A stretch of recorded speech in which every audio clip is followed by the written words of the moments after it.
à ça. Mais en même temps, ça voudrait dire que chaque fois que vous parlez, vous usez un peu du pouvoir de Dieu. Les escrocs utilisent l'oratoire pour nous avoir. Oui. Vous voyez les classes qui se passent sur les réseaux sociaux, Oui, vous insultez quelqu'un, vous rabaissez quelqu'un, la personne ça. l'écoute seule dans sa chambre. Pendant qu'elle vient d'être larguée peut-être par son copain, sa famille vient de la refouler, et puis en plus, elle reçoit ce message sur les réseaux sociaux. Elle se dit, mais vous n'avez même pas besoin de prendre une arme blanche. Même un bon orateur peut parler à ses états. Bonsoir à tous, bienvenue dans ce nouvel épisode de mon podcast Génération 3.0 sur l'autre Messie. Podcast dans lequel je reçois des personnes de différents corps de métier où on discute, on échange, on apprend et on élargit de nouvelles perspectives de la vie. Ce soir, je reçois un invité pour parler d'un sujet très pertinent. Alors, bonsoir monsieur. Bonsoir, merci. Je vous laisse vous présenter à nos téléspectateurs. Merci beaucoup. Je suis Luc Agbetoho. Je suis juriste de formation, mais je suis aussi enseignant d'oratoire dans les universités privées et publiques du Togo.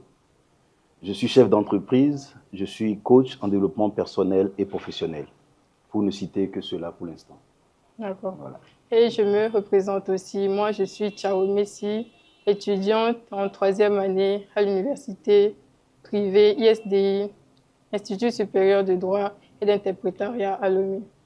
Alors, aujourd'hui, on va parler de comment développer son éloquence pour mieux visionner son avenir aujourd'hui. Alors, monsieur, je veux que vous me parliez, je veux que vous me dites ce que vous voyez par la communication, la psychologie de la communication. Merci, pour cette invitation. Ça me fait plaisir. Merci.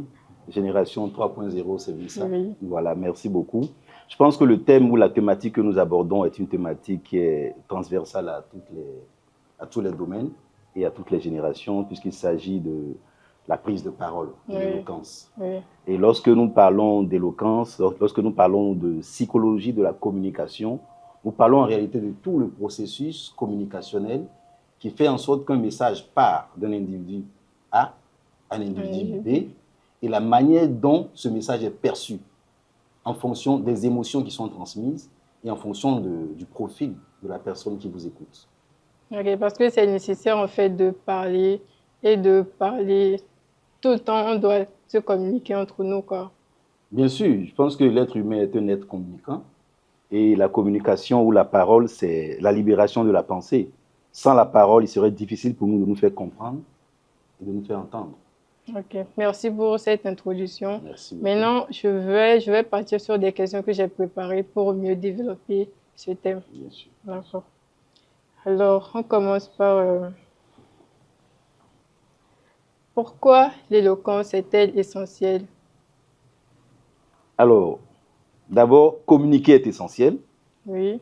Mais bien communiquer est encore plus essentiel pour notre existence. Parce qu'à travers la communication, à travers l'éloquence, on exprime une manière d'être, une manière de penser, une manière de vivre, une manière de faire. Donc, quand vous vous exprimez avec éloquence et donc avec élégance, c'est plus facile pour vous de convaincre votre auditoire et d'avoir ce que vous voulez. Donc, il faut communiquer pour libérer sa pensée. Il faut communiquer pour exister. Il faut communiquer pour marquer son point de vue, pour marquer sa position. D'accord. Dans le monde professionnel, en partant de là? Oui, dans le monde professionnel, c'est encore plus important de communiquer dans la mesure où la compétence à elle seule ne suffit pas. Il ne suffit pas de dire « je suis bon, je suis compétent » sans être capable de traduire en paroles les compétences qu'on a. Et cela commence déjà même par les entretiens d'embauche. Lorsque vous êtes bon et que vous êtes incapable de vous défendre à un entretien d'embauche, vous pouvez rater votre entretien. On a eu des candidats en entretien d'embauche qui sont très bons sur le CV, mais qui ont du mal à s'exprimer. Et les candidats moyens qui ont l'art oratoire ont pu convaincre le jury, alors que ce ne sont pas les bons candidats. Oui. Voilà. Donc, si vous avez l'art oratoire, vous pouvez facilement convaincre les gens. Raison pour laquelle les escrocs sont de bons orateurs. Voilà. Les escrocs utilisent l'art oratoire pour nous avoir. Parce que la parole a une certaine puissance de convaincre celui qui l'écoute. Oui, c'est vrai, la parole a un pouvoir. Mais nous, on nous oblige un petit peu à parler une langue qui nous est un petit peu étrangère. Parce que c'est vrai, on est obligé de bien parler, Mais la plupart du temps, j'ai remarqué que ceux qui arrivent à bien s'exprimer, ils naissent dans un environnement où ils parlent tout le temps ce langage. Alors que ce n'est pas le cas pour tout le monde. C'est vrai. Bon, ceux qui s'expriment bien, comme vous le dites, ont grandi dans un environnement propice. C'est vrai et c'est faux. C'est vrai et c'est faux parce que quand nous naissons naturellement dans un environnement, d'accord, qui nous aide à avoir les premiers éléments de prise de parole en public, donc la famille qui est le cercle. Mais au-delà de ça, nous avons la possibilité de nous former nous-mêmes, de nous transformer à travers nos relations, à travers les personnes que nous côtoyons, à travers notre vie associative, à travers notre vie religieuse, à travers notre vie communautaire. Moi, j'ai été beaucoup enfermé dans les études pendant longtemps, mais dès que je suis arrivé à l'université, j'ai rencontré la vie associative qui m'a totalement libéré. Donc, on a le pouvoir de sortir de l'environnement qui n'est pas propice pour aller vers un environnement que nous voulons être propice pour notre éloquence. C'est vrai, ok. Ça nous amène à notre prochain point. Comment cette éloquence nous permet de réussir dans la vie personnellement et professionnellement? Alors, je pense que l'éloquence nous permet de réussir dans la vie dans la mesure où elle nous permet d'abord de nous exprimer. Et lorsque vous vous exprimez, vous faites écouter par des centaines et des milliers de personnes, pour ceux qui ont l'occasion. Moi, je ne vous dis pas, j'ai parlé devant près de 100 000 personnes. Quand je regarde toute ma carrière, le nombre de personnes devant lesquelles j'ai parlé, mais aujourd'hui, ça m'ouvre des portes. Je vais faire des formalités administratives, par exemple, et je vois que mes formalités sont plus faciles à faire parce que quelqu'un me connaît. Vous voyez? Donc, à travers la prise de parole régulière et en public, d'abord, vous faites connaître, et ensuite, cela facilite votre vie. J'ai été, comme anecdote, j'allais à l'Union africaine des jeunes en 2006 et je devais prendre de l'argent à la banque. Donc, je me mets dans le rang et j'étais environ la 55e personne. Je regardais l'heure de mon vol, je me suis dit, c'est impossible pour moi d'arriver à la caisse. Et quelques secondes après, je me sens touché à l'épaule par quelqu'un qui me dit, mais c'est vous, monsieur Agutoro? Je dis, oui. Il dit, ah, vous avez été un de mes formateurs, j'ai toujours votre numéro, ça m'a beaucoup impacté. Je suis le responsable de la banque, ce n'est pas normal que vous fassiez un rang. Suivez-moi. Juste par la prise de parole, j'ai été remarqué par quelqu'un qui était responsable d'une structure et qui m'a facilité la vie. Et je vous assure, à travers la prise de parole en public, il y a beaucoup de portes qui peuvent vous être ouvertes. Oui, je comprends. Et beaucoup d'enseignants en profitent aujourd'hui, même s'ils n'ont pas les moyens financiers. Ils ont beaucoup d'élèves, beaucoup d'étudiants qui les reconnaissent dans certaines administrations et qui leur facilitent la vie.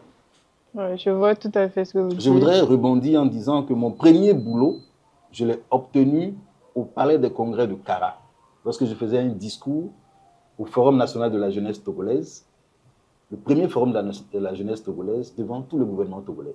Oui. C'était avec le premier ministre Gilbert Fossumbo. Et après mon discours, j'ai été abordé par des institutions qui m'ont demandé si je voulais travailler avec elles. Voilà où est parti mon premier boulot. À cause de votre manière. À cause juste d'un discours que j'ai présenté au nom de la jeunesse togolaise. Vous voyez, donc on peut avoir un emploi juste parce qu'on s'est exprimé en public, on a présenté un discours, on a présenté un rapport. Voilà pourquoi il faut bien le faire. C'est du one-man show. Hein. Oui. Si vous le ratez ou si vous vendez mal, si vous le faites bien, vous offrez des opportunités pour la vie. Oui, je vois. Voilà. Ok. Et là, comment l'enseignement de l'éloquence peut-il favoriser l'égalité sociale? Alors, pas seulement l'enseignement de l'éloquence, je pense que la communication en elle-même favorise une forme d'égalité sociale dans la mesure où la liberté d'expression est un droit reconnu. Oui. Lorsque vous êtes libre de communiquer, de parler, de dire ce que vous pensez, vous êtes un peu en train de vivre une forme de justice. Quand on vous donne le droit de vous exprimer, cela vous permet de vivre une certaine forme de justice dans la reconnaissance de votre droit à dire ce que vous pensez. Oui. Vous voyez? Donc, à travers cela, on a vu aujourd'hui que les femmes s'expriment beaucoup. Avant, les femmes n'avaient pas le droit à la parole. Et à travers aujourd'hui les concours d'éloquence, à travers aujourd'hui la libération de la parole, beaucoup de femmes s'expriment à l'école, beaucoup de femmes s'expriment même dans leur foyer. Moi, je me rappelle avant, lorsque mon père recevait des invités, ma mère n'avait pas le droit à la parole. Pas parce que le père le lui interdisait, mais c'était culturel. Oui. Mais aujourd'hui, on voit nos épouses, nos femmes, nos copines qui s'expriment pendant que nous avons des invités de façon libre, sans que M. X ou M. Y s'en plaignent, parce qu'elles s'expriment très bien d'ailleurs. Et beaucoup de femmes ont réussi à conclure des contrats que des hommes ne pouvaient pas conclure parce qu'elles s'exprimaient très bien. Donc, à travers la prise de parole, une éloquence, on peut réussir à pouvoir faire valoriser ici cette égalité sociale-là. Okay. Voilà. Et selon vous, là, quelles sont les clés Quelles sont les clés pour améliorer son éloquence, sa manière de parler, de communiquer? Alors, pour moi, parler, c'est tout un art. Je dis souvent, l'oratoire, c'est ma plus belle manière de m'exprimer, de capter le public et de lui donner une nouvelle éducation. Vous voyez? Oui. Et les techniques de prise de parole commencent d'abord par le regard que vous portez sur vous-même. Oui. Les bases, c'est l'estime de soi et la confiance en soi. Si vous n'avez pas d'estime pour vous-même, vous n'avez pas de confiance en vous, il vous sera difficile d'être éloquent dans la prise de parole en public. Donc, les premières bases sur lesquelles vous devez travailler, nous devons travailler, c'est d'abord le regard que nous portons sur nous-mêmes.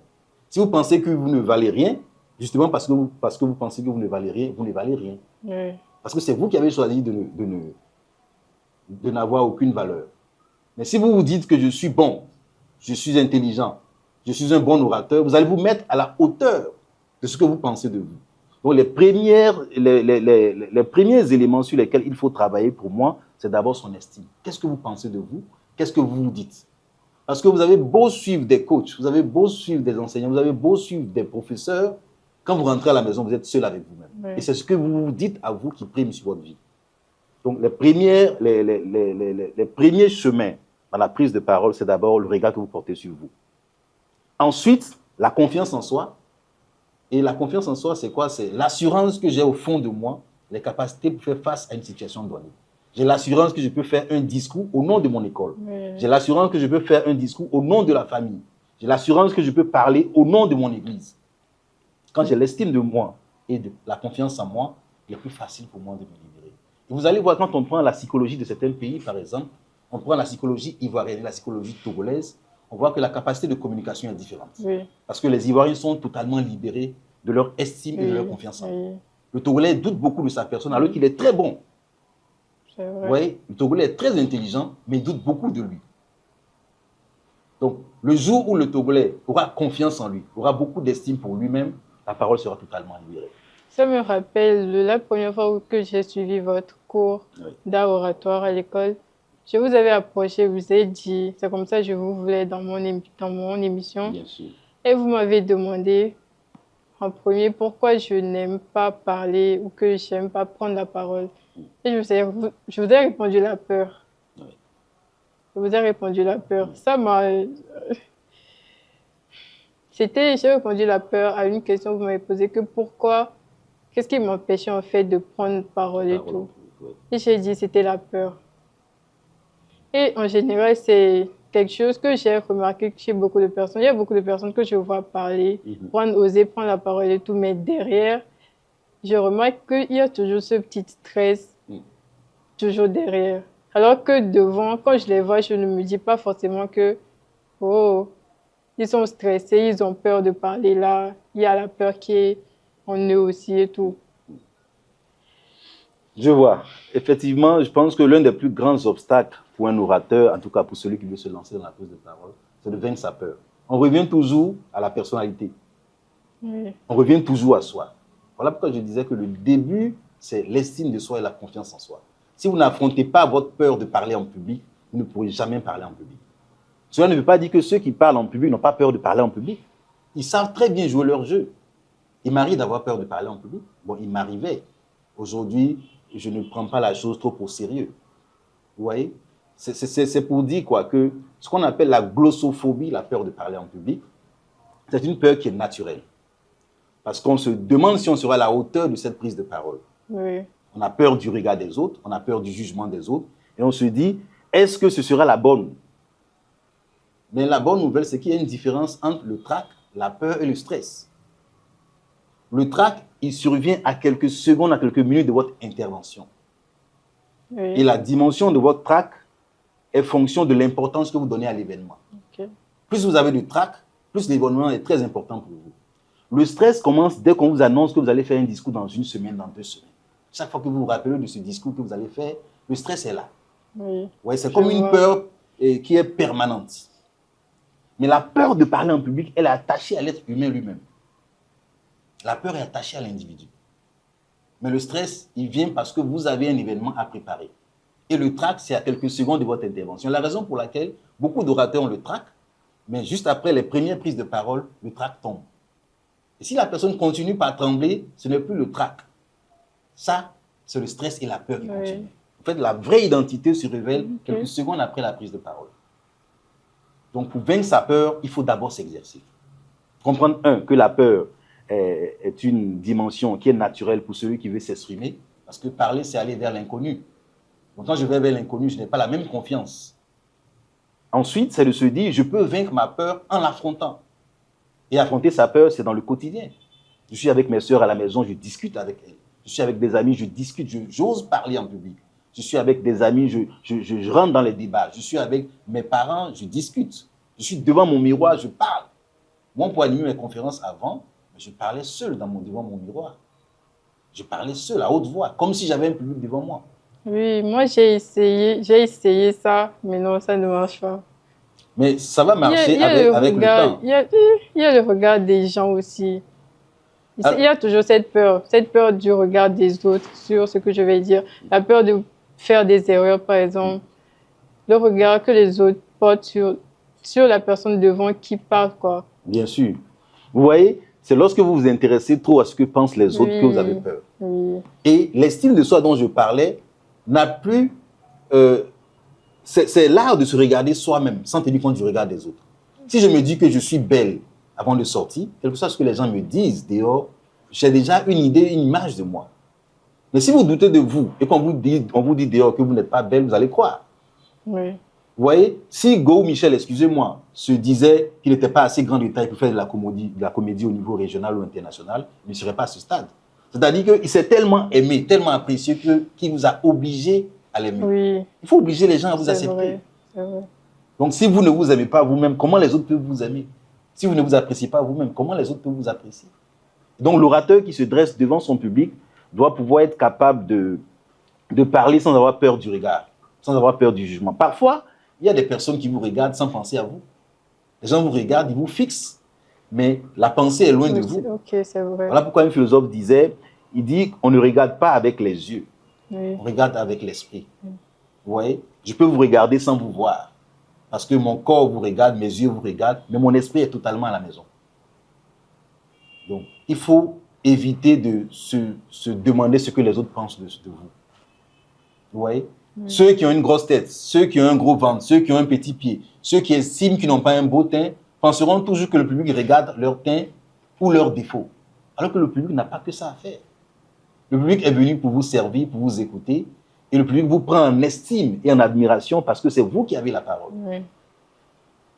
Donc la peur de parler en public doit se combattre au quotidien à travers la pratique. Ensuite, à travers des retours qu'on demande à ses proches, qu'est-ce que vous pensez de mon intervention? Qu'est-ce que je dois corriger? Qu'est-ce que je dois améliorer? Et maintenant, aller de petits groupes en grands groupes. Moi, j'ai parlé devant 2 personnes, devant 5 personnes, devant 10 personnes, devant 1000 personnes, devant 5000 personnes. Aujourd'hui, je m'en fiche du public. Oui. Il y a des gens même que je ne vois même pas dans le public, même en les regardant. Un processus normal. C'est un processus normal. Oui. Okay. Et je vous assure, je pense que pour moi, c'est le plus beau chemin du développement personnel. Celui qui veut se développer personnellement doit apprendre à parler en public. Parce que c'est beaucoup d'émotions que vous rassemblez en quelques secondes. Il faut gérer l'image que les autres ont de vous. Il faut gérer ses propres émotions. Il faut apprendre à articuler les mots. Il faut être logique dans son intervention. Il faut trouver les mots, les dates, les statistiques pour convaincre. Il faut être fier de soi, mais c'est plein de choses qui se passent, plein de qualités qu'on mobilise pendant une prise de parole qui ne dure à peine que 20 minutes ou 15 minutes. Vous voyez? Donc celui qui veut vraiment réussir son développement personnel doit apprendre à parler en public. Exposez-vous, laissez les gens vous juger jusqu'à ce qu'à un moment donné, vous n'ayez plus peur du jugement des autres. D'accord. D'accord. Ça nous amène au point où l'aisance, la confiance en soi, en fait, se construit déjà par l'aisance de parler en public, quoi. Oui. Oui, mais la confiance en soi se construit aussi depuis la maison. La confiance en soi, c'est-à-dire que notre cercle familial, nos frères, nos familles, ce que nos parents nous disent. Quand vous dites à un enfant qui ne vaut rien, s'il continue par entendre ces paroles et qu'il n'est pas fort en esprit et dans le mental, il peut croire qu'il n'est pas assez fort, assez intelligent. Par contre, il y a des enfants qui réagissent de façon contraire. Lorsqu'on leur dit qu'ils ne sont pas à la hauteur, ils essaient de démontrer le contraire. Oui. Parce que ces personnes-là ont une certaine personnalité déjà. Oui. Mais ceux qui n'ont pas assez de personnalité vont plonger totalement. Donc, l'éducation sur la confiance en soi se construit déjà dès la maison. Apprenez à encourager vos frères et vos sœurs à la maison. C'est très vital pour leur suite. Oui, c'est très vital. Et quand vous réussissez à construire une personne confiante à la maison, elle peut facilement communiquer dehors avec les autres. Du coup, c'est un petit peu plus difficile pour les gens qui sont seuls, qui n'ont pas de parents. Bien sûr, les gens qui sont seuls. C'est plus difficile pour eux. C'est difficile. Vous verrez quand vous prenez un enfant isolé, un enfant unique, qui est isolé entre son père et sa mère, qui n'a pas le temps de parler avec des frères et sœurs, lui, il est le plus souvent fermé, plutôt qu'un enfant qui a grandi dans une famille, dans une cocommune, avec 10 autres enfants autour de lui, où chacun s'exprime librement et chacun parle comme il entend. Vous voyez? Donc, le fait de vivre en société, de communiquer régulièrement, va renforcer votre confiance en vous. Moi, je ne comprends pas pourquoi le dernier de la classe avait la facilité de s'exprimer devant toute la salle, pendant que le premier de classe, dès qu'on lui demande de parler en public, de faire un poème ou une poésie, il tremblait. C'est-à-dire, parfois, il oublie même qu'il était le premier de la classe. Oui. Et que c'est lui qui était admiré. La différence vient du fait que, je l'avais dit au départ, le premier de la classe, il se prend trop au sérieux. Le dernier de la classe, lui, il vient juste s'amuser devant lui. Et là, quand c'est ainsi fait, il libère la parole. Parce que parler, c'est un jeu. Il faut prendre plaisir à parler, il faut libérer le stress. Diminuer ce truc un petit peu trop formel quand bien sûr. Et je disais dans un de mes posts tout récemment qu'en réalité, c'est très facile d'être heureux si vous ne prenez pas trop la vie au sérieux. Le bonheur est à proximité des personnes qui ne prennent pas trop la vie au sérieux. Ceux qui prennent trop la vie au sérieux, et un orateur qui prend trop son discours au sérieux, peut passer facilement à côté de son discours que celui qui vient juste pour prendre plaisir et s'amuser. Et quand vous allez voir les grands comédiens aujourd'hui sur scène, c'est ceux qui s'amusent le plus qui sont plus convaincants. Regardez les comédiens ivoiriens sur scène. Quand vous les voyez parler, vous avez l'impression qu'ils s'amusent alors qu'ils sont en train de faire leur métier. Ils jouent leur jeu. Regardez Boukari sur scène. Regardez le Magnifique sur scène. Mais tous ceux qui sont trop structurés aussi, à un moment donné, sont bloqués sur scène. Donc il faut vivre son art. Moi je dis, il faut laisser l'art oratoire passer par vous. C'est ça. Il faut laisser l'art oratoire, libérer la parole. On a dit qu'au commencement était la parole. La parole était Dieu. Et la parole était avec Dieu. Et la parole était Dieu. Et chaque fois que vous prenez la parole, mais que vous prenez la parole bien, vous devenez un demi-dieu. Parce que je dis, l'art oratoire, c'est l'art de quitter l'humanité pour tendre vers la divinité. Quand vous parlez bien, pourquoi les gens ont des émotions? L'émotion ne sort ou ne vient que lorsque l'âme est touchée. Et voilà pourquoi je dis souvent que l'art oratoire, c'est l'art de transmettre les émotions, tout simplement. Quand vous réussissez à transmettre des émotions à votre public, le public vous aime. Parce que c'est rare que quelqu'un réussisse à me transmettre des émotions sans me toucher, juste par des mots. Et on peut parler et faire pleurer des gens. On peut parler et faire rire des gens. On peut parler et rendre des gens colériques. C'est ça le pouvoir de la parole. Quelqu'un peut rentrer ici et décider de nous faire pleurer, s'il est bon. De la même manière, quelqu'un peut venir ici, vous parler d'une goutte d'eau. Pendant 1 heure de temps, vous allez l'écouter parler. Parce qu'il sait s'exprimer. Donc, peu importe le sujet que l'orateur aborde, la question c'est de savoir comment est-ce qu'il aborde le sujet. Avec le style, avec l'élégance, avec le charisme qu'il faut pour pouvoir convaincre son auditoire. Ce n'est pas tant le sujet qui ennuie, hein. C'est l'orateur qui ennuie. Et si l'orateur fait un travail de fond sur sa personne, il réussira à dépasser toutes ses limites. Ça, je n'avais jamais pensé. Oui. Au commencement, la parole était Dieu. Oui. La parole était avec lui. Oui. Il était la parole. Je n'avais jamais pensé à ça. Mais en même temps, ça voudrait dire que chaque fois que vous parlez, vous usez un peu du pouvoir de Dieu. Voilà pourquoi quand on parle, quand on s'exprime, on peut construire, on peut créer, on crée par la parole. Et je dis souvent que lorsque vous construisez votre personnalité en travaillant sur votre estime de vous-même, prononcez des paroles positives sur vous.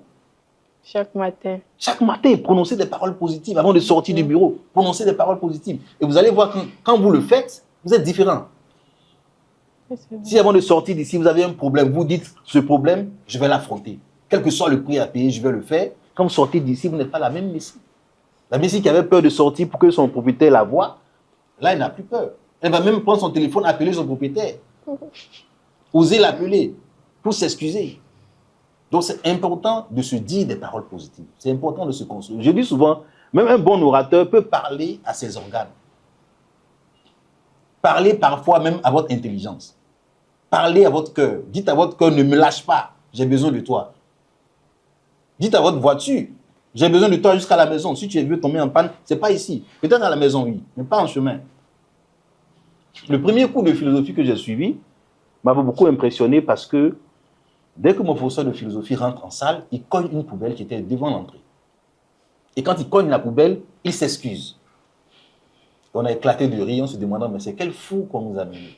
Et il nous dit, au fait, je m'excuse parce que chaque corps a une âme, chaque corps a un esprit. Et on peut parler à une chaise. On peut parler à une voiture. Il y a des gens qui l'ont expérimenté. Votre voiture tombe en panne en chemin, vous lui dites, toi, tu ne me laisses pas ici. On est en pleine brousse, tu ne me laisses pas ici. 5 minutes, 3 minutes après, la voiture démarre. C'est le pouvoir de la parole. Si et seulement si nous savions la puissance de la parole dans notre vie. Oui.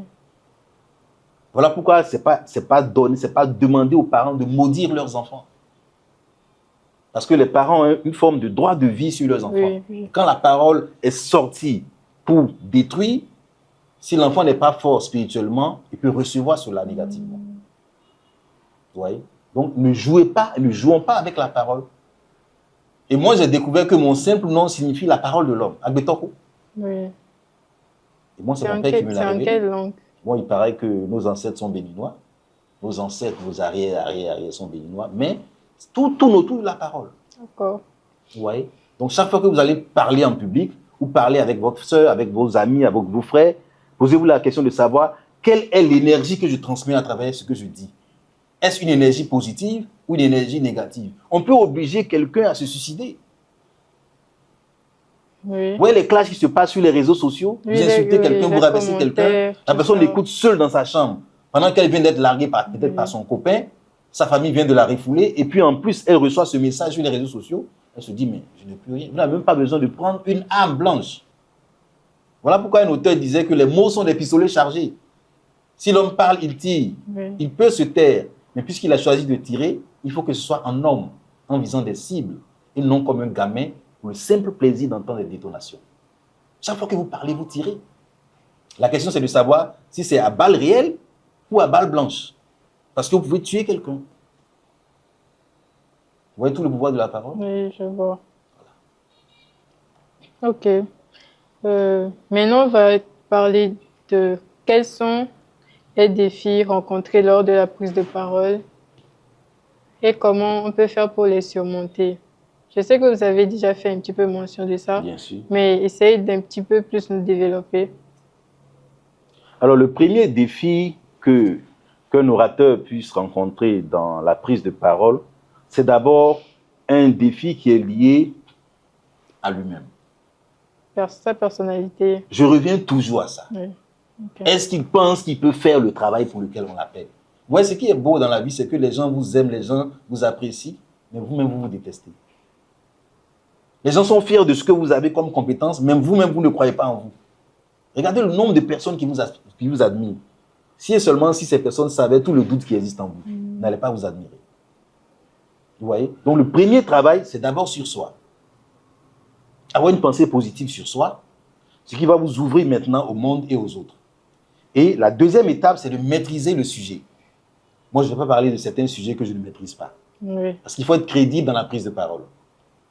Si c'est un sujet pour lequel on m'invite et que je ne suis pas un expert dedans, je préfère recommander une personne qui est experte dedans. Parce que j'aime parler sans chercher les mots. Il y a des orateurs qui parlent en cherchant des mots, et il y a des orateurs que les mots cherchent. Et si vous êtes dans votre domaine, les mots vont vous chercher et vous trouver. C'est lorsque vous forcez la prise de parole que vous vous rendez compte que vous cherchez les mots. En réalité, un médecin qui parle de son métier n'a pas besoin de réfléchir par 2 fois avant de trouver les mots. Un diplomate qui parle de la diplomatie n'a pas besoin de réfléchir par 3 fois avant de chercher les mots. Les mots viennent à lui naturellement. Vous voyez? Donc, le deuxième niveau, c'est d'être dans son domaine. Lorsque je maîtrise la thématique, le sujet pour lequel je suis appelé, je suis à l'aise. Je franchis une deuxième étape. La troisième étape, c'est le public. Oui. Je le dis toujours, le public, c'est un ensemble de personnes d'origines diverses, d'éducation diverses, de formations diverses, qui viennent avec des objectifs différents pour vous écouter. Oui. Et ce qui va vous surprendre, c'est que dans mon parcours, j'ai constaté qu'il y a des publics impolis, il y a des publics polis. Oui. Il y a des publics doux, il y a des publics amers. Il y a des publics accueillants et il y a des publics désobligeants. Si je prends 10 personnes qui sont bien éduquées, qui se retrouvent dans la même salle, l'orateur a la chance d'avoir un public poli. Mais si je prends 10 personnes mal éduquées, frustrées par la vie, qui se retrouvent dans la même salle, je suis en face d'un public encore différent. Raison pour laquelle l'orateur doit redoubler d'efforts face à ce genre de public. Parce que parfois, on se dit qu'on est bon orateur, et on tombe sur un public difficile. Regardez au Palais des Congrès. Parfois, on tombe sur des artistes qui sont très bons, mais un public qui les rejette, qui les insulte. Oui, c'est vrai. Si vous n'avez pas la mentalité ou le mental pour supporter cela, vous allez fuir la scène. On a vu des orateurs qui ont fui la scène. Dès les premières secondes, ils tâtonnent sur un mot, 2 mots, 3 mots, ils perdent le contrôle et ils partent. Et là, il se dit, plus jamais je vais parler en public. Donc, l'autre défi, c'est le public. Lorsque je réussis à me dire que le public est là pour me soutenir, mais en même temps, je dois apprendre à m'adapter au public en prononçant des paroles positives. On ne parle pas pour insulter son public, on ne parle pas pour rabaisser son public, on ne parle pas pour dénigrer son public. Le public vient et attend des messages d'espoir. Je sais que vous êtes des chômeurs, vous êtes venus suivre cette conférence, mais sachez qu'il y a eu des gens, il y a 5 ans de cela, qui étaient chômeurs comme vous, qui sont aujourd'hui aux Nations Unies. Vous voyez un peu l'effet que ça fait? Oui. Plutôt que de dire, mais vous êtes chômeur, ce n'est que le début. D'ailleurs, vos aînés même sont encore là sur les émigrants. Vous voyez? Donc, les mots que vous prononcez dès les premières secondes vont vous faire apprécier par le public. Parce que parler, c'est comme prêcher. Mais ne prêchez pas dans le désert. Okay. Parce qu'il y a un public qui est là pour vous écouter. C'est dire que tout le monde ne vous aimera pas, quoi. Les gens peuvent ne pas vous aimer parce qu'ils ne vous connaissent pas. Oui, ça c'est un peu normal. L'appréciation viendra au fil des mots, au fil de l'éloquence, au fil de l'originalité de votre discours et avec votre capacité de parler avec votre cœur. Un bon orateur n'est pas forcément celui qui aligne des mots. Non. Je dis l'art oratoire, c'est l'art de parler avec des mots, mais aussi avec son être. Et François Mitterrand l'a dit un jour dans son discours, il a dit « Beaucoup d'orateurs parlent avec leur tête. Moi, je vais au-delà. Je parle avec mon corps, tout mon corps, et je sais ce que j'y gagne. » Vous voyez, donc quand je parle avec tout mon corps, avec toute mon histoire, avec toutes mes émotions. Voilà pourquoi quelqu'un va aborder un sujet, mais vous allez voir sur son visage, ce n'est pas les mêmes émotions qu'il transmet que quelqu'un qui n'a pas vécu cette émotion. Lorsque vous êtes énervé par un frère, vous voulez prendre la moto, ce n'est pas pareil que celui qui n'est pas énervé avant de prendre la moto. Vous voyez? Donc, l'émotion qui accompagne cela doit être gérée aussi, au-delà du public. L'autre défi qui vient pour l'orateur, c'est gérer ses émotions. Voilà pourquoi beaucoup d'orateurs vont déposer leur téléphone avant leur intervention. Parce que tu peux recevoir un coup de fil de quelqu'un qui te déteste, qui te dit 2 mots avant ton intervention, et tout de suite, ton émotion est partie. On ne prend pas des appels à tout moment.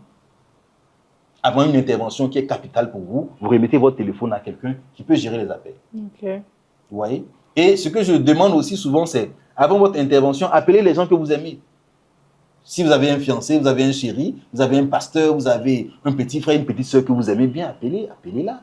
Et dites-lui, mais je vais commencer dans 2 minutes. J'espère que tu me soutiens. Tu diras, grande sœur, tu es la meilleure de la famille, tu le sais. Juste cette parole positive, cette énergie positive, vous transcende totalement. Et vous serez étonné d'être sublime sur scène. Okay. Beaucoup de gens sont sublimes sur scène, mais l'énergie est venue d'ailleurs. Un simple coup de fil. Okay. Vous voyez? Donc, il y a beaucoup de défis, au-delà du défi personnel qu'il faut traverser, au-delà du défi de la maîtrise du sujet qu'il faut traverser, au-delà du défi qui est relatif au public qu'il faut gérer, il y a le défi des émotions à gérer. Quand je réussis à gérer ces émotions, maintenant, le troisième défi, le dernier défi, pardon, le 4e, le 5e, je pense, c'est de réussir à faire un avec le public, le contact visuel. Vous regardez les gens quand vous parlez. Parce que quand je regarde quelqu'un, je lui dis, je ne t'ai pas oublié. C'est comme un gâteau que vous partagez. Si vous passez tout votre temps à regarder ce côté, les gens se diront, mais finalement, pourquoi ils regardent que ce côté?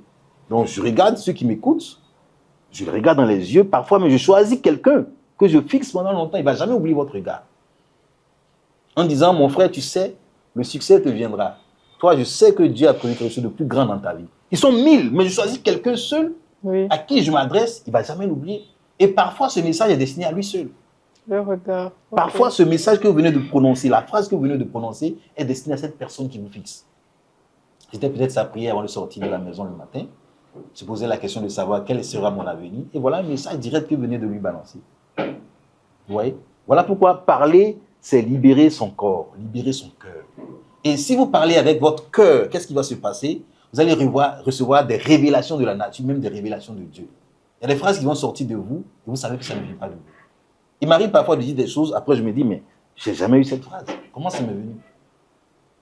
Parce que c'est une fontaine qui est en nous. Il y a une fontaine de mots en nous. Mais cette fontaine doit être connectée à une autre fontaine. Et si vous réussissez à libérer votre corps, à libérer votre cœur, les mots viendront naturellement. Et les bons mots, les belles phrases. D'accord. Vous voyez, donc voilà les différents défis qu'il faut dépasser pour être un bon orateur. Voilà. Et puis n'ayez pas peur d'échouer. Les plus grands orateurs ont échoué dans les discours. Voilà. Ok, maintenant, comment l'art de savoir parler peut-il influencer notre réussite, notre influence? Alors, je pense que j'ai donné quelques éléments tantôt. L'art oratoire peut influencer notre réussite dans la mesure où nous savons nous vendre. Vous voyez, pour réussir, il faut d'abord savoir se vendre. Il y a des gens qui sont bons, mais qui ne savent pas se vendre. Et quand vous prenez, par exemple, un artiste qui est bon, mais qui ne sait pas communiquer autour de ce qu'il fait, quand vous prenez un footballeur qui est bon, mais qui n'a pas un manager autour de lui, il a du mal à vendre son talent, a du mal à vendre son potentiel, jusqu'à ce qu'on le voit à l'acte. S'il n'a pas la chance d'être vu à l'acte, il peut rater toute sa vie. Et il y a beaucoup de talentueux jeunes Togolais qui sont dans l'obscurité parce qu'il n'y a personne qui vend leur image, puisqu'ils sont incapables de vendre leur image eux-mêmes. Donc, c'est important de réussir à parler en public parce que toute votre réussite en dépend. Parfois, les gens vont vous détester jusqu'à ce que vous ouvrez la bouche. Je me rappelle quand j'étais à l'université de Lomé en première année de droit dans les années 2000, je sors du cours et je vois toute une foule qui accompagne un monsieur que je ne vois pas dans une direction donnée. Et je me demande, mais ces étudiants vont où? On n'a plus cours, où est-ce qu'ils vont? Donc je fais semblant de suivre le groupe et au milieu de la foule, je vois un monsieur d'environ 1m55, 60 maximum, qui drainait toute une foule derrière lui. Je me dis, mais c'est qui ce monsieur? Quand il s'est arrêté pour parler aux étudiants, j'ai dit, waouh, quelle puissance! Il n'est pas grand de taille, mais il est plus grand que lui-même. Oui. C'est-à-dire, à travers ses mots, il a pu capter toute cette foule. Mais s'il passe, vous n'allez pas le remarquer. S'il passe avec son physique, vous n'allez pas le remarquer. Mais ne lui donnez pas la chance de parler. Il y a des gens à qui il ne faut jamais donner la chance de parler. Vous le savez, même les dragueurs.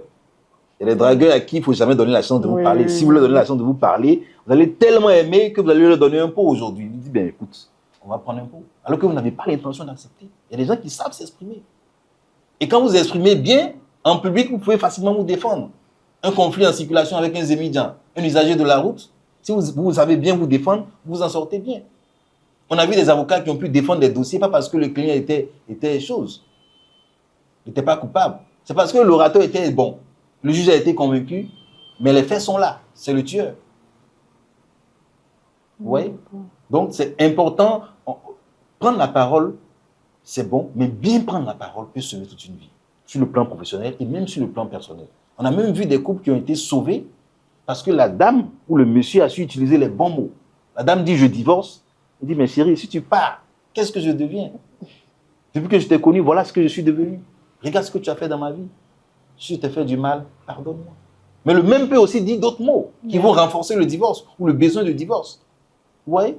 Vous faites du tort à quelqu'un, les mots que vous choisissez peuvent facilement éteindre cette flamme qui naît.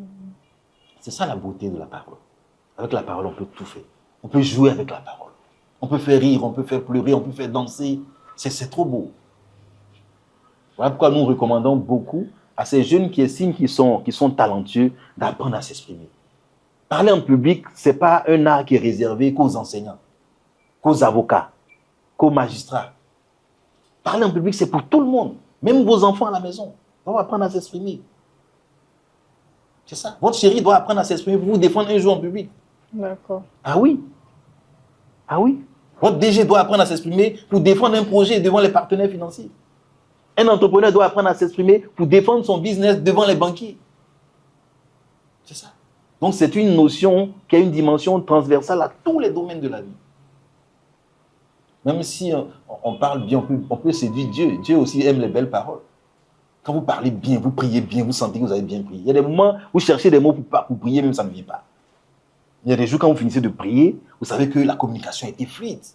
Ça a été fluide parce que ça venait sincèrement de votre cœur. Moi, je recommande aux gens qui veulent avoir de bons discours de parler avec leur cœur. Je ne dis pas de ne pas se préparer. Il faut se préparer, mais il faut savoir libérer son cœur. Laissez votre cœur s'exprimer. C'est l'histoire d'une dame qui fêtait son anniversaire. Elle avait préparé un discours. Et devant tous ses invités, elle devait prononcer le discours au moment venu. Et elle lisait, mais elle tâtonnait sur les mots. On sentait que le discours, ce n'est pas elle seule qui l'avait écrit. Et sa sœur était derrière, dans le fond de la salle. Elle voyait sa grande sœur en train de rater son discours. Et elle lui dit, parle avec ton cœur, laisse le bout de papier, parle avec ton cœur. Et à un moment donné, la dame, elle a pris son bout de papier, elle a déchiré. Elle dit, vous voyez, j'avais fait un discours pour vous séduire, mais là, je n'arrive pas à trouver les mots. Les mots sont écrits, mais les mots ne sortent pas de ma bouche. Parce que ce que je ressens est plus fort qu'un discours écrit. Vous savez, ma grande sœur qui est là, quand j'étais petit, c'est elle qui m'a porté. J'ai encore les photos, et c'était le plus beau moment de ma vie. Mon père, regardez ce monsieur avec ses cheveux blancs. Oui, elle parlait tellement avec son cœur que les dames pleuraient. Son père même a pleuré. Et sa sœur était derrière. Elle applaudissait. Parce que quand vous êtes sincère, vous êtes vrai, c'est une communication d'âme à âme. Et les émotions naissent naturellement. Ne parlez pas juste pour séduire des gens, non. Parlez pour toucher l'âme de l'autre. Vous verrez que votre discours sera parfait. D'accord, je vois. Ok. Et selon vous, cet art de savoir parler, c'est inné ou on l'acquiert au fil des années, du temps? Je pense que l'art de parler n'est pas inné. On a des prédispositions innées. Il y a des gens qui ont la fluidité, la facilité de s'exprimer, de trouver les mots. Mais l'art oratoire, c'est un art qui se cultive. On a des prédispositions pour s'exprimer, mais l'art n'est pas inné en lui. En tout cas, à mon sens. Raison pour laquelle beaucoup de personnes ont appris à parler en public. Moi, avant, je ne savais pas parler en public. En classe, quand je parle en public, vous allez sortir de la salle. À l'église, si je parle en public, c'est l'Esprit Saint qui s'en va. Parce que les mots qui sortent ne sont pas alignés, ne sont pas agencés.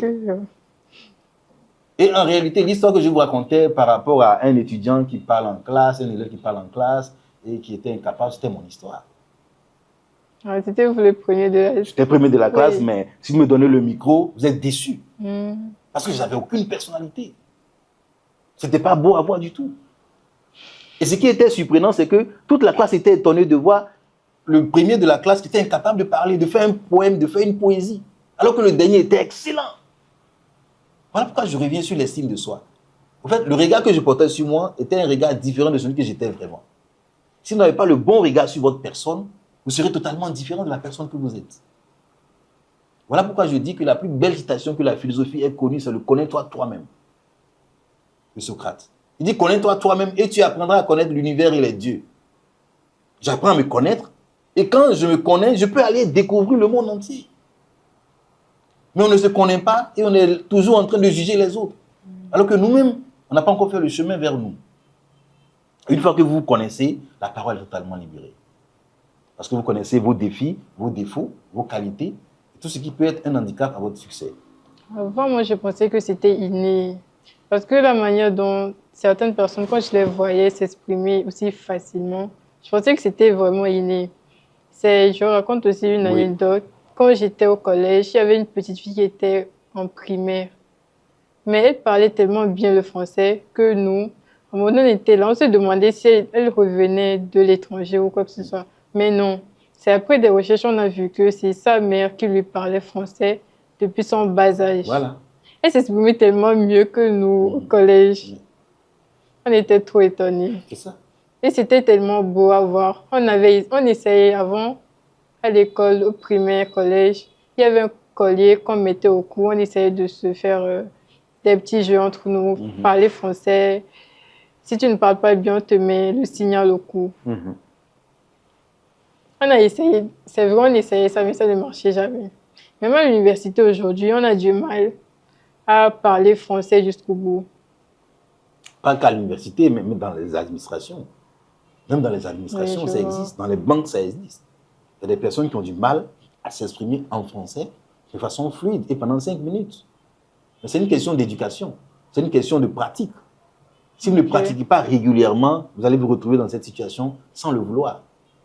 Vous voyez? Donc, cet enfant dont vous parlez, c'est un enfant qui a été mis dans un cadre bien précis, dans un environnement bien précis, qui a formaté sa manière de voir les choses. Elle a développé son estime et sa confiance en elle, qui fait qu'aujourd'hui, elle peut parler devant des adultes.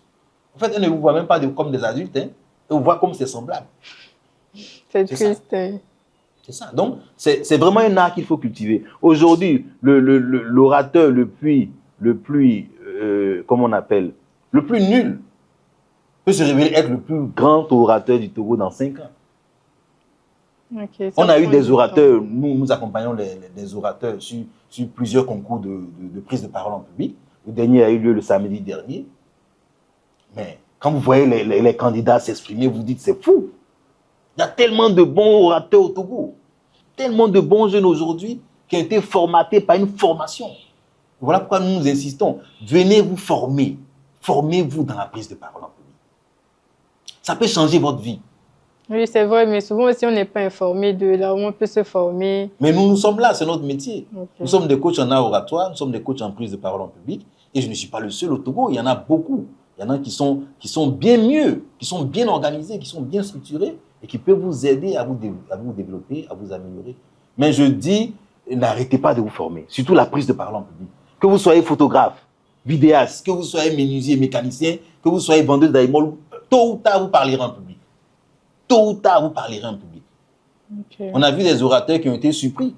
Il accompagne son patron à un événement, le patron doit faire un discours, et 2 minutes après, avant, le patron reçoit un coup de fil urgent, c'est le chef de l'État qui l'appelle, c'est un ministre qui l'appelle, c'est un partenaire qui appelle, il doit partir, il remet son discours à son subalterne, qui doit le présenter.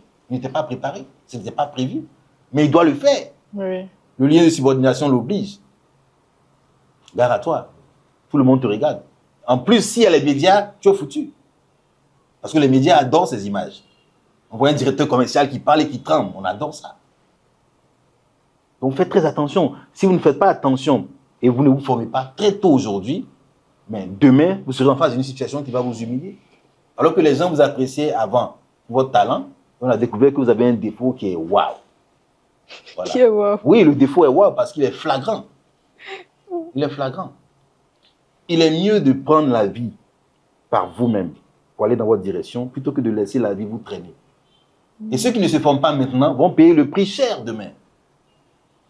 Et il y a beaucoup d'orateurs ou beaucoup de professionnels qui sont retrouvés à des postes de responsabilité sans s'y attendre. Parce qu'ils sont bons à la base. Ils sont compétents, mais ils ne savaient pas que leurs compétences pouvaient les amener à des postes de responsabilité.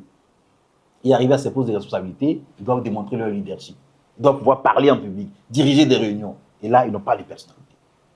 J'ai eu à encadrer des cadres comme ça. Le monsieur, c'est le manager, mais il n'a pas de personnalité. C'est un bon exécutant. Mais il est tellement compétent qu'on l'a mis à la tête de l'équipe, il n'a pas de personnalité. Donner des ordres, il ne sait pas le faire. Diriger son équipe, il ne sait pas le faire.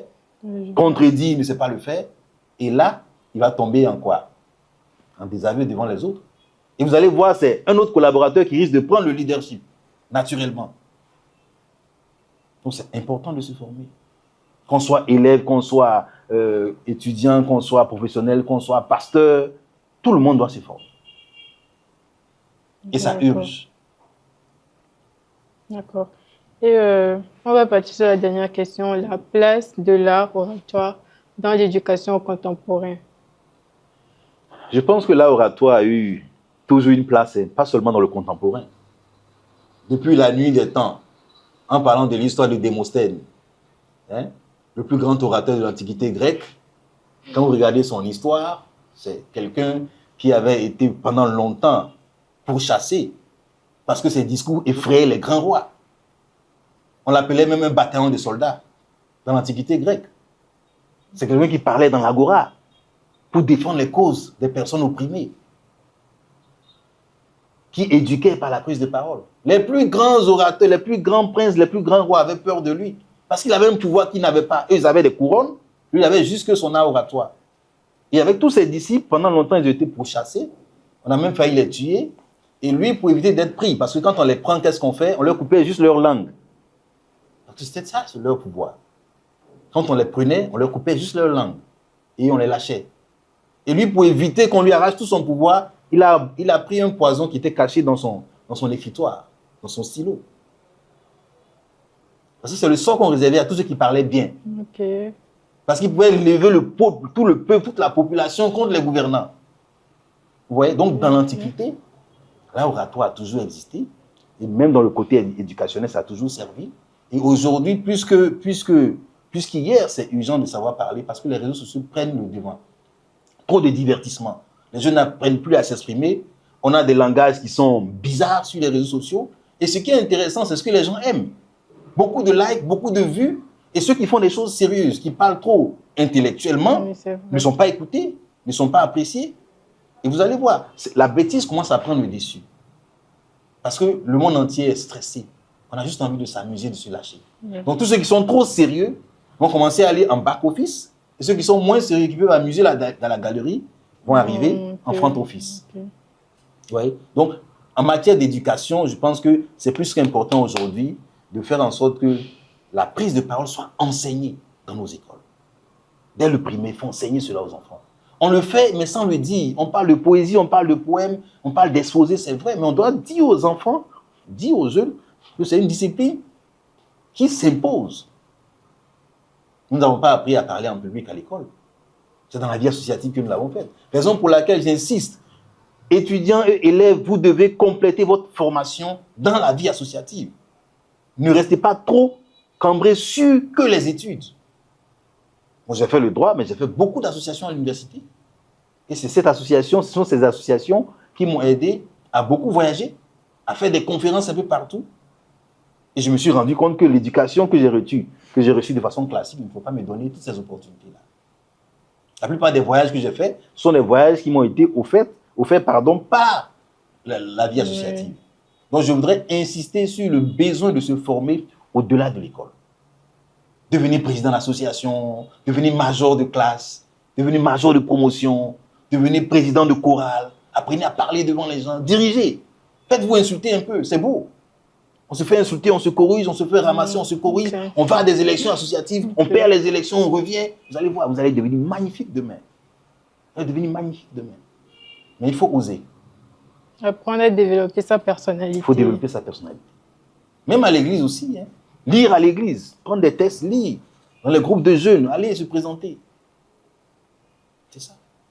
D'accord. Et même en famille, créer des petits clubs les soirs et puis aborder des sujets. Appelez votre petite soeur, dites, viens nous parler de la nourriture, toi, viens nous parler du football, toi, viens nous parler. Ils passent un à un, comme un jeu. En Afrique.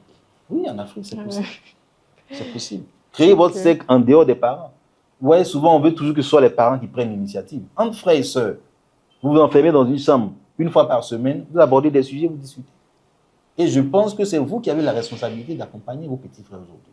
Parce que vous êtes conscient de l'importance de la prise de parole en public.